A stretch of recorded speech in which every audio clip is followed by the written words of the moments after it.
नमस्कार.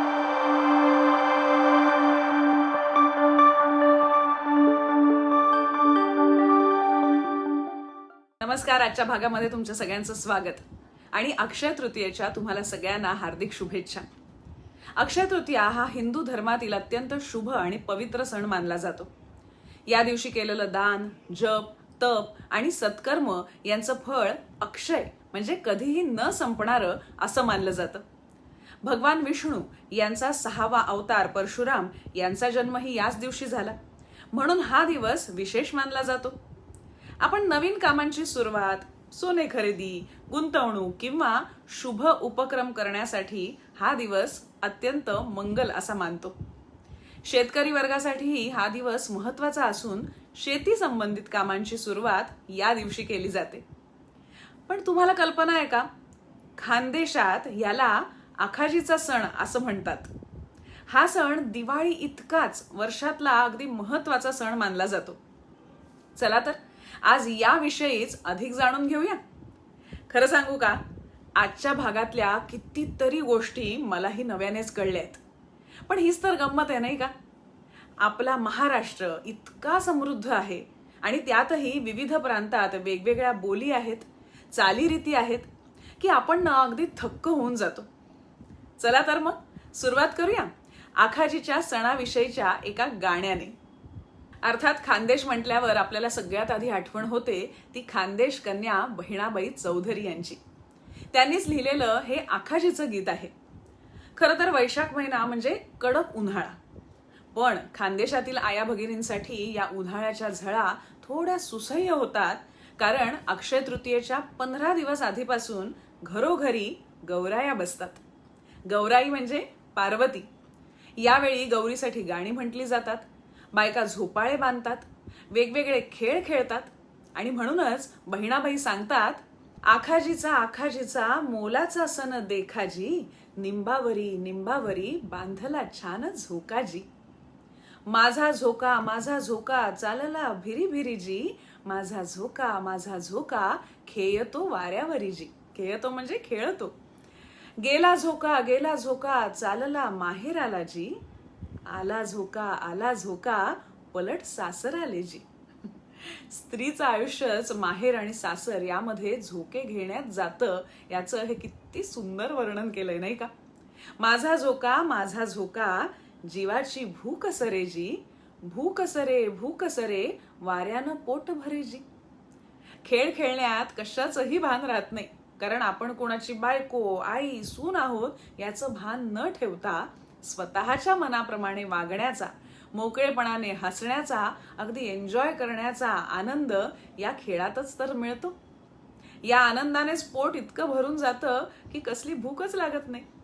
माझा झोका जीवाची भूक सरे जी, भूक सरे वाऱ्याने पोट भरे जी.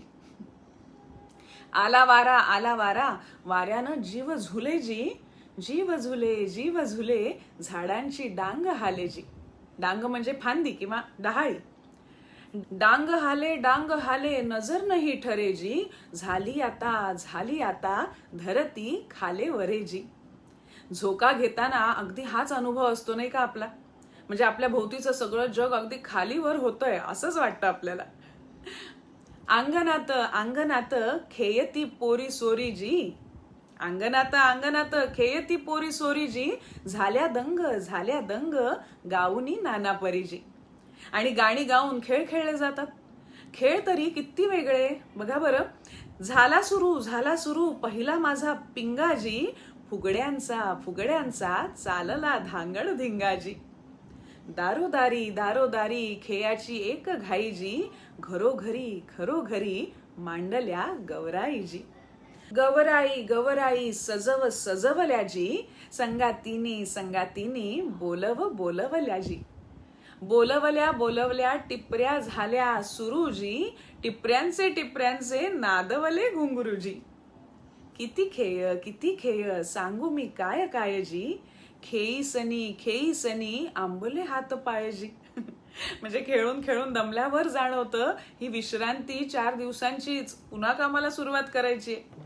4 दिस इसावल्या घरात जी, आहे पुढे शेतीची मशागत जी.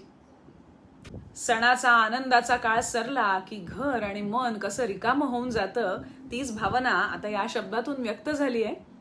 सन सरे आस उरे, सन सरे आस उरे, आखजी गेली वयजी, सांग सई आखजी आता कहीजी.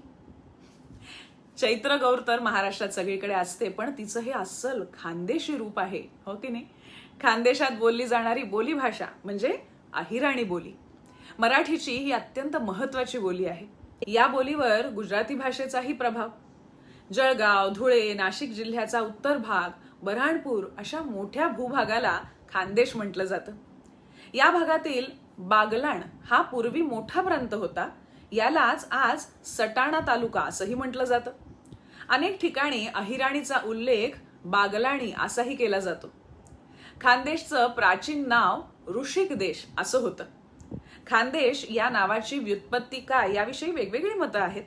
त्यापैकी एक मत असं की खानदेश हा मूळचा कन्ह देश म्हणजे कृष्णाचा देश अर्थात गवळ्यांचा देश.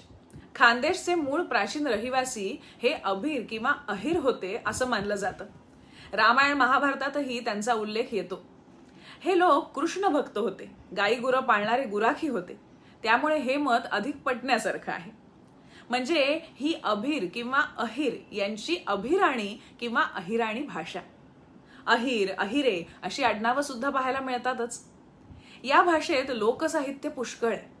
आपल्याला बहिणाबाईंमुळे त्याचा थोडासा परिचय आहे, पण ही भाषा फार प्राचीन आहे. डॉक्टर सुधीर देवरे यांचं अहिराणी भाषा परंपरा संस्कृती या नावाचं फार सुंदर पुस्तक आहे. त्यात त्यांनी सांगितलंय की ज्ञानेश्वर माऊलींनाही अहिराणी येत होती. त्यांनी त्यात काव्यरचनाही केलेली आहे. त्यांची एक बागलाणी गवळण किती गोड आहे बघा. मैं दुरर्थी कर जोडू, तारू सेवा न जाणू, मन्हारे कान्हा, तन्हा मराठी देश मन्ही बागलाणी भाष, देखी का न गिणारे मन्हा कान्हा. मी दुरूनच तुला हात जोडते आहे, कारण तुझी सेवा कशी करावी हे मला कळतच नाही.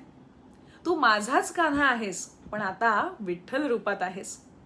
बाप रखमा देवी वरू जाण, ऐसे मना कान्हा माझी बागलाणी भाषेतील विनवणी ऐकशील ना, माझ्याकडे लक्ष देशील ना, असं एक गोपी जणू विठ्ठलाला विचारते आहे.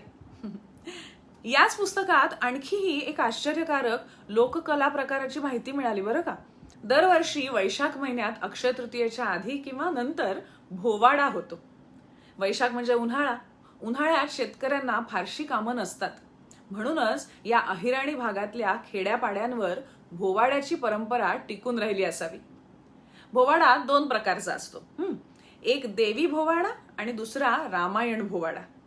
देवी भोवाडा हा 3 दिवसांचा अर्थात 3 रात्रींचा असतो, तर रामायण भोवाडा 5 रात्रींचा असतो. भोवाड्यासाठी भाड्याची सोंग आणली जातात किंवा गावातील लोकच ज्याची त्याची सोंग तयार करतात. बैलगाड्यांमध्ये अगदी काळजी घेत ही सोंग आणून चावडीच्या खोलीत ठेवली जातात.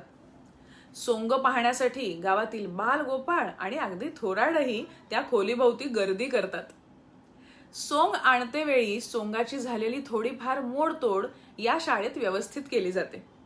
रंगरंगोटी करूनही सोंग आकर्षक व हुबेहूब रंगरूपाची तयार केली जातात. सोंग म्हणजे काय तर मुखवटा. कागदाच्या भिजलेल्या लगदाला चिकटपणा येण्यासाठी मेथीचं पीठ एकत्र कालवून सोंग तयार केली जातात. काही सोंगांना मोठमोठ्या ताट्याही असतात. ताट्या टोकराच्या बांबूच्या कामट्यांपासून बनवलेल्या असतात. रावण, विराट, आग्या, वेताळ अशा सोंगांना मोठ्या ताट्या असतात. सोंग घेणाऱ्या माणसाला सोंग बांधण्याआधी सजवतात. म्हणजे गणपतीच्या सोंगासाठी त्याला पितांबर नेसवतात. एकादशीचं सोंग घेणाऱ्या माणसाला लुगडं नेसवतात, दागिने घालतात. गणपती, सरस्वती, दत्तात्रेय, एकादशी, दुवादशी, त्रयोदशी, खंडेराव, मगरमासा, कच्छ, मच्छ, तंट्या, भील, विराट, रावण, वराह, चंद्र, सूर्य, मारुती, विभीषण, आग्या, वेताळ, नरसिंह, दैत्य, नंदी, अस्वल, चुडेल, इंद्रजित, जांबुवंत अशी सोंग येतात. नरसिंहाला अहिराणीत हरनारायण असंही म्हणतात. नरशू, वीरभद्र, चुडेल, डगरीन, बाळंतीण बाईची खाट अशी बरीच सोंग भोवाड्यात रात्रभर नाचतात. त्याला साथीला संबळ असतं. आपल्याला कार्निवलचं कौतुक असतं, पण आपल्या मातीतील अशा कला प्रकारांची माहितीही नसते. आता आणखी एक गंमत ऐका. ही सोंग संख्येने अधिक असल्याने प्रत्येक रात्रीला सगळीच सोंग निघत नाहीत. पहिल्या रात्रीपेक्षा दुसऱ्या रात्री अधिक सोंग निघतात आणि तिसऱ्या रात्री पूर्ण सोंग निघतात. तरीही पहिल्या रात्री म्हणजे पहाटेपर्यंत भोवाडा सुरू असतो. गावात संध्याकाळी साधारणतः म्हणजे रात्री 8 वाजता भोवाडा सुरू होतो आणि सकाळी सूर्योदयाच्या वेळी संपतो. रात्र संपूनही सोंग संपत नाहीत आणि म्हणूनच रात थोडी सोंग फार अशी म्हण रूढ झाली. ही म्हण तर मराठीतही आहे, पण तिचा अर्थ तुम्हाला माहित होता का? अखजीचा सण. आता अखजी आणि आखाजी दोन्ही म्हणतात बरं का. अखजीचा सण आणि त्याविषयीच्या अगदी वेगळ्या प्रथांची माहिती तुम्हाला आवडली का? जर तुम्ही खानदेशातील असाल तर तुमच्या इतर मित्रमैत्रिणींना हे नक्की पाठवा. आणि सगळ्यांना अक्षय तृतीयेच्या हार्दिक हार्दिक शुभेच्छा.